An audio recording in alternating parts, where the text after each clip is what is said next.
Kids immunity foods orange, lemon இந்த மாதிரிலாம் கொடுக்கலாம். லெமனில் ஹனி கலந்து கூட கொடுக்கலாம். ஏன்னா இதில் வைட்டமின் சி அதிகமாக இருக்கனால நோய் வராமல் பாதுகாக்கும். அப்புறம் தயிர் கொடுக்கலாம். வயிறு நல்லாயிருக்கும், பாடியில் எனர்ஜி இன்க்ரீஸ் ஆகும். அப்புறம் வெஜிடபிள்ஸ் கேரட்டு, பீட்ரூட்லாம் கொடுங்க. பிளட்டு நல்லாயிருக்கும், எனர்ஜி இன்க்ரீஸ் ஆகும்.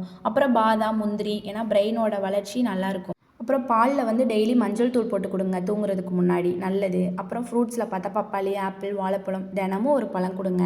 அப்புறம் ராகி கொடுக்கலாம், எலும்புக்கு ரொம்ப நல்லது. அப்புறம் பருப்பு சாம்பார் இந்த மாதிரிலாம் கொடுங்க, ஏன்னா அவங்க வளர்கிறப்ப ப்ரோட்டீன்லாம் தேவை. அதனால் டெய்லி ஒரு எக்கு கொடுங்க. தண்ணி நல்லா குடிக்கணும். சிம்பிளாக சொல்லணும்னா டெய்லி ஒரு ஃப்ரூட்ஸு, ஒரு முட்டை, கொஞ்சம் வெஜிடபிள்ஸு, தயிர், பாதாம், அப்புறம் பாலில் மஞ்சத்தூள் போட்டு இதெல்லாம் ரெகுலராக நீங்கள் கொடுத்தீங்கன்னா நல்லா ஆக்டிவாக இருப்பாங்க. உங்களுக்கு இதில் ஏதாவது டவுட்னா எனக்கு டிஎம் பண்ணுங்கள். தேங்க்யூ.